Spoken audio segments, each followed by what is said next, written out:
Court में दिया, जो कोर्ट में जब ये गया है तो कोर्ट से इनके जब ऊपर कार्रवाई होने लगी तो इन्होंने दिया कि ये हम अपने लागत से इसको हम बनाएंगे, तो कोर्ट ने भी उसको ओके किया, चलो ठीक है।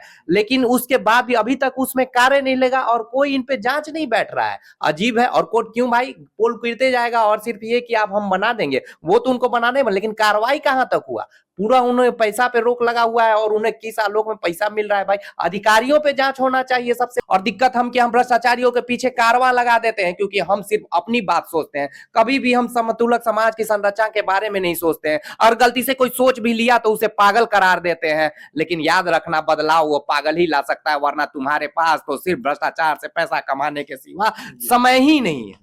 अरे वो भ्रष्टाचार तो छिपा हुआ है आज से लेकर वहां तक, ब्लॉक से लेकर उच्च अधिकारी, तो उच्च आयोग पे हम लोग बैठा नहीं पाते क्योंकि, और शायद हम जनता भी इसलिए काफी है, भ्रष्टाचारी को हम 2 रुपया दे देना चाहते हैं लेकिन हम उसे लड़ना नहीं चाहते हैं। जब तक जुझारूपन नहीं आएगी और गरीबी गरीबी बना रहेगा, जब तक वो लड़ना नहीं सीखेगा, चाहे वो किसी आलोक में, जब तक उसकी मानसिकता चेंज नहीं हो पाएगी ना, तब तक ये कभी भी भ्रष्टाचार खत्म नहीं किया जा सकता है। हम अभाव में जरूर है, लेकिन हमें अभाव में भी प्रभाव छोड़ना होगा, और प्रभाव उसी स्थिति में छोड़ी जा सकती है जब आप मानसिकता में बदलाव लाओगे। नहीं तो इसी तरह के अधिकारी और एमएलए एमपी बनते रहेंगे और भ्रष्टाचारी भ्रष्ट करते रहेंगे। और जय भीम, नमो बुद्धाय। आज हम बैठे हुए हैं राकेश कुमार पटेल, जो कि आजाद समाज पार्टी से हैं।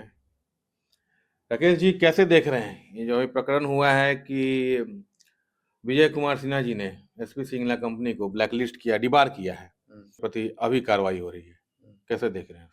ये एक बहुत अच्छी पहल है, बिल्कुल ये होना चाहिए, लेकिन ये देर से आया। खैर देर आया दुरुस्त आया।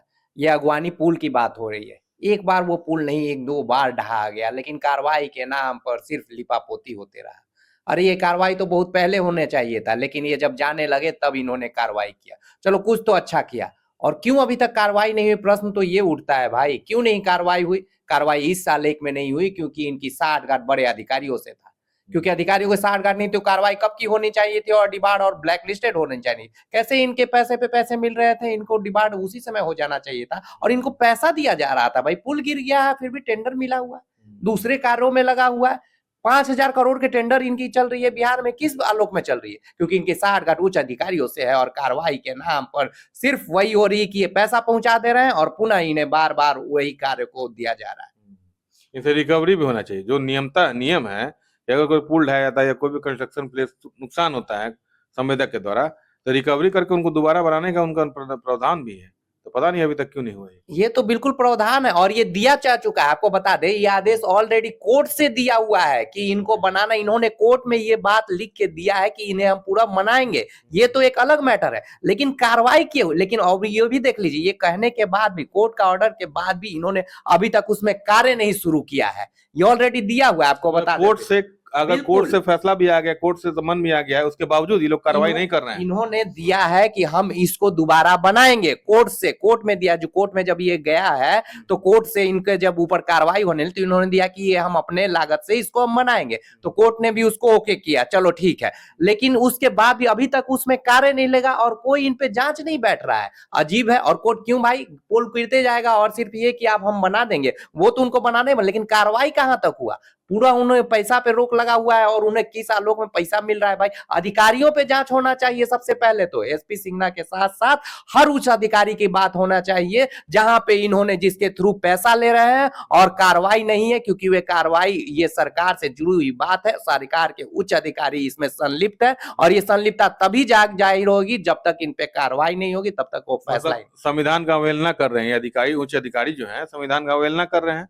देखिए, संवैधानिक चीज आजकल तो ये तो पन्नों में अभी तक हुई है ना। संवैधानिक चीज हम बात करते हैं, संवैधानिक अधिकारी नहीं मानते हैं। संवैधानिक तो अधिकारी इस बात पे मानते हैं कैसे हम भ्रष्टाचारियों को बढ़ाएं। संविधान का मतलब कि हम लोग अच्छे तरह से चले, समरूपता की बात हो, लेकिन अधिकारी तो इस आलोक में बैठे कैसे हम भ्रष्टाचार करें। अरे वो भ्रष्टाचार तो छिपा हुआ है आज से लेकर वहां तक, ब्लॉक से लेकर उच्च अधिकारी, तो उच्च आयोग पे हम लोग बैठा नहीं पाते क्योंकि, और शायद हम जनता भी इसलिए काफी है, भ्रष्टाचारी को हम 2 रुपया दे देना चाहते हैं लेकिन हम उसे लड़ना नहीं चाहते हैं। जब तक जुझारूपन नहीं आएगी और गरीबी गरीबी बना रहेगा, जब तक वो लड़ना नहीं सीखेगा, चाहे वो किसी आलोक में, जब तक उसकी मानसिकता चेंज नहीं हो पाएगी ना, तब तक ये करके कभी भी भ्रष्टाचार खत्म नहीं किया जा सकता है। हम अभाव में जरूर है, लेकिन हमें अभाव में भी प्रभाव छोड़ना होगा, और प्रभाव उसी स्थिति में छोड़ी जा सकती है जब आप मानसिकता में बदलाव लाओगे। नहीं तो इसी तरह के अधिकारी और एमएलए एमपी बनते रहेंगे और भ्रष्टाचारी भ्रष्ट करते रहेंगे और आप गीत गाते रहेंगे। देखिए, डिबार करने का काम या तो चीफ इंजीनियर का या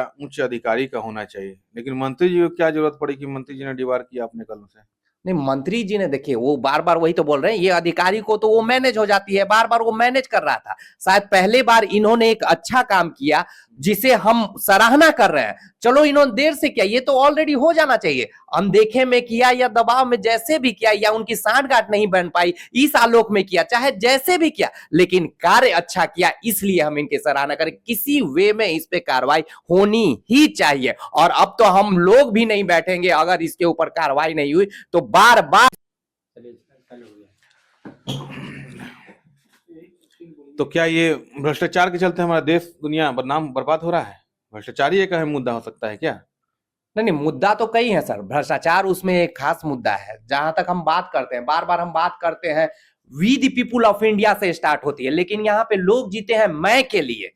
मैं से जब तक हम पे नहीं आते हैं, we the people of India पे नहीं आते हैं, और वी द पीपुल इंडिया में आते हैं, तब हम शुरू कर देते हैं भाई भ्रष्टाचारी कौन है। और दिक्कत हम कि हम भ्रष्टाचारियों के पीछे कारवा लगा देते हैं, क्योंकि हम सिर्फ अपनी बात सोचते हैं। कभी भी हम समतुलक समाज की संरचना के बारे में नहीं सोचते हैं, और गलती से कोई सोच भी लिया तो उसे पागल करार देते हैं। लेकिन याद रखना, बदलाव वो पागल ही ला सकता है, वरना तुम्हारे पास तो सिर्फ भ्रष्टाचार से पैसा कमाने के सिवा समय ही नहीं है।